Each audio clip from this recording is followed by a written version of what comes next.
Hi, everybody. The Bulls team joined by Jed May. We are here outside the Georgia practice. It's day 6, I believe, first day in full pads.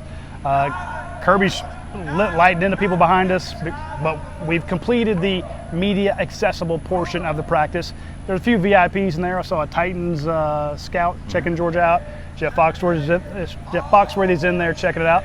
Shout out to Jeff. He checks out the vault with some frequency. We appreciate that. They're getting to watch the whole thing. We only got to watch the individual drills part. What did you see? What came to mind? Well, I looked at the offense. So, you reported yesterday Kendall Milton might have suffered a hamstring issue. Kendall Milton was not out there today. Who was out there was Branson Robinson, who's been dealing with a foot injury since the summer. He was out there, looked to be moving pretty well. You know, he's a big guy, and he looks like it, right? He looks impressive. Andrew Paul looks impressive, and Roderick Robinson looks impressive. So that was the running backs, receivers. You know, that first group of receivers is kind of what you'd think. It's Marcus Rosemary, Jack Saint, Ladd McConkey on the outside, Dominic Lovett in the slot. Second group featured Jackson Meeks. Oh, wait, no, that's the wrong one. Featured Dylan Bell, Mekhi Muse, and Arian Smith. And then the third group, you had some freshmen. You had Yazid Haynes and Anthony Evans along with Jackson Meeks. So receiver group's kind of coming into shape. And then obviously the quarterbacks was the order, at least. And when they were doing, handoff drills and stuff, it was Beck, Vandegrift, and Stockton, which is kind of what you'd expect at this point.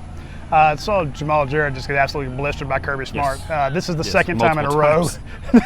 Well, second day that we've been out, and 2 times the one thing I come out is go, boy, is Kirby Smart just riding that poor guy. Well, the session ended as we're walking off the field. Kirby's, guys are getting lined up to go where they're going, and Kirby says, "Run where you're going. What is the standard, Job? What is the standard?" So Jamal Jarrett is definitely one of those guys who has endeared himself as a target of Kirby, which, that's a guy, we talk about conditioning. That first day we were out here, Kirby Smart talked about conditioning.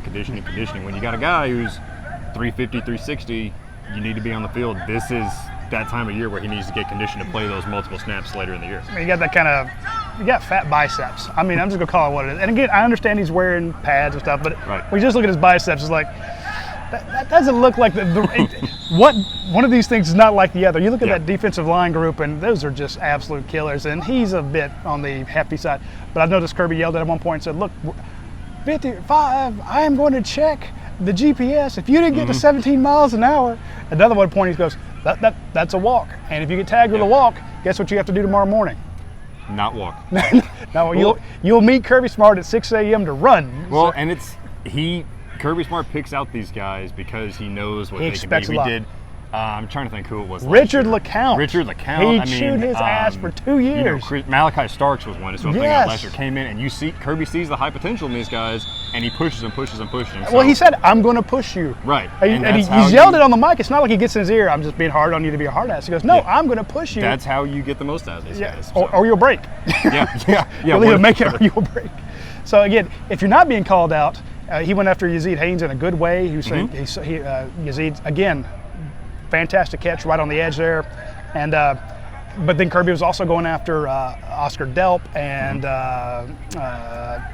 Lawson Lucky, saying they love it when the cornerbacks love seeing you guys come out there. They get an easy rep when you guys come out there. These are 2 of his guys that are going to be in his 12 personnel, knocking heads. But and I thought Kirby Smart's talks about casual reps on air lead to casual drops on the field.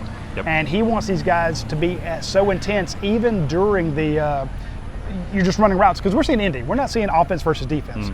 They're running routes with the receivers, like you saw them handing off balls off to the running backs, throwing pass. That's not good. So Pierce just got blown up. So fun stuff back there. But anyway, you can tell it's the first day in pads. These guys are actually being able to hit, and Kirby is just leaning into them. Any thoughts about complacency? Any thoughts about taking it easy on the guys because it's their first day in practice or first day in pads? Not happening. He's just got them up. Okay, so we heard about Kendall. Not sure we saw Kamari Lassiter out there. Yeah, that's a little confusing. That's not one that's been publicly, thrown out there. Kirby mentioned last week when he asked about injuries, he mentioned some guys. We've got a few hamstrings, a couple tweaks. Could be something Kamari Lassiter's dealing with. I don't know. But that's certainly interesting, because that's, all the focus has been on the other corner spot, because Kamari Lassiter is the incumbent, right? He's the kind of the returner. So that would obviously be interesting if he's out for a while. But again, if Kirby Smart made it seem like outside of Branson Robinson, Smile Mondon, most of what the injuries the team is dealing with right now are pretty minor. So we'll see what we can find out on that. And sometimes it's a situation where you have a guy you put him into doing put him on the bike, put him on something else, right? And it's like, okay, we need you to be able to go full speed this coming Saturday when they have a scrimmage. Right. So that, and again, we'll or keep him out during Indy and have him go during 11 on 11 later. Yes, There's a lot of not on its surface is not something you should necessarily read a ton into, although it is worth taking note of. Yeah.